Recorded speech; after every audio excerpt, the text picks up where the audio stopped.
Alaska is the place that Yep. Putin and Trump are going to have their discussion. How do you see this going? Well, who knows? I mean, we hear so many false starts from Trump about what's happening in all these theatres of war that we have to be very careful about getting too excited about it. The fact that Putin is going to be there, I mean, query whether Zelensky might even be there. I don't think that that's seriously being contemplated at the moment, but who knows? Means that perhaps they are edging towards something. But they've got to do that. I mean, whoever is running the White House, whoever's in the Kremlin in Ukraine has to get to a point where they say, enough's enough, we can't keep doing this. It's just depleting our resources too much. There does finally seem to be, and look, you take it for what it is, but there does seem finally to be a little bit of enthusiasm from Russia. Do you think it's external factors, other things going on in the world, what's happening in India and other parts of Europe? They've always got to have an eye on the world stage, of course, because they are still a world power, not of the moment that they were once, but they still are important, and they would be looking at internals as well. We saw back in the 1980s when they failed in Afghanistan, the implications that had for the Soviet Union. And so if you spend too much of your energy, your time and your resources in one space and you're getting nowhere, then you actually have to start thinking about, well, what are we going to do to change this? Because to go on like this is just going to lead to more and more young Russians dying in a pointless war.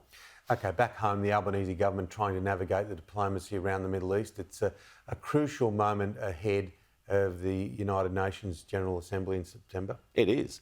And I think it's a moment where Anthony Albanese sees him and the Australian government having a role to play in trying to ensure that we get an outcome, at least in the longer term, that is going to avoid the sorts of horrors that we're seeing playing out in Gaza right now and the monstrous sort of nature of that occupation of Gaza and what's happening.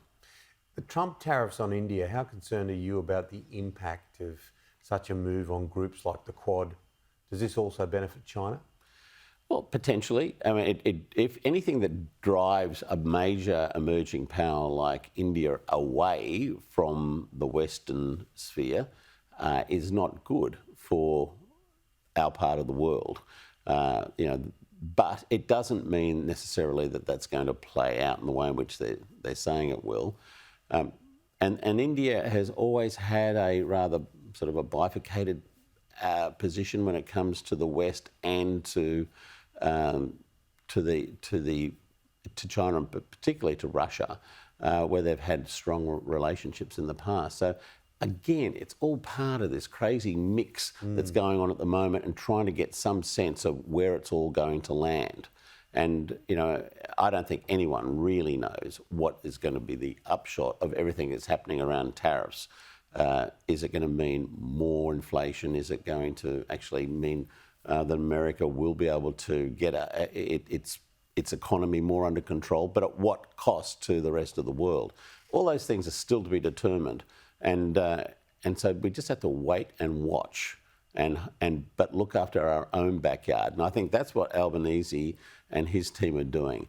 Everything is done through the eyes of how does this play out for Australia, and we will always put the Australian interest first. And I think they've demonstrated a fair bit of guts when it comes to that compared to some nations who look to roll over pretty quickly when a bullying sort of attitude comes out of the United States. Finally, look, there's been a few egos in leadership roles around the world in the past. Right at the moment, it is quite extraordinary, isn't it? Well, it's a crowded stage up there, but of course it also is a reflection of the way in which politics is played out through social media as well, the bypassing of the conventional media, going straight to your audiences, getting them whipped up. If you look to the United States, Russia, China, all through South America, you're getting these strong men, and they are all men, I think, characters who are driving this very aggressive form of unilateralism and nationalism in their politics. It's not a good thing. And when you see what happened in the 1930s in the world, you have to think, are we going down a path which could lead to a pretty major conflagration in the next few years? Yeah, they are interesting times. You've been around a little while. Yeah, well, In the nicest possible way. indeed, and you see a lot of history being rewritten all the time. We hear, for example, about the 1960s. We're talking about with the space race being a great time of peace and love and goodwill, but that was a time of terrible violence and injustice in the United States and other countries. But we tend to gloss over that. Yeah. And there is always a tendency after we get through these difficult periods to gloss over them and to make them out to be just a lot easier than they really were. This is a very difficult period in world history. Yeah. I should have said we've both been around for a while. Oh, you're just a young fellow, mate. I don't know about that. Good to see you, Bruce. Thanks, Tim.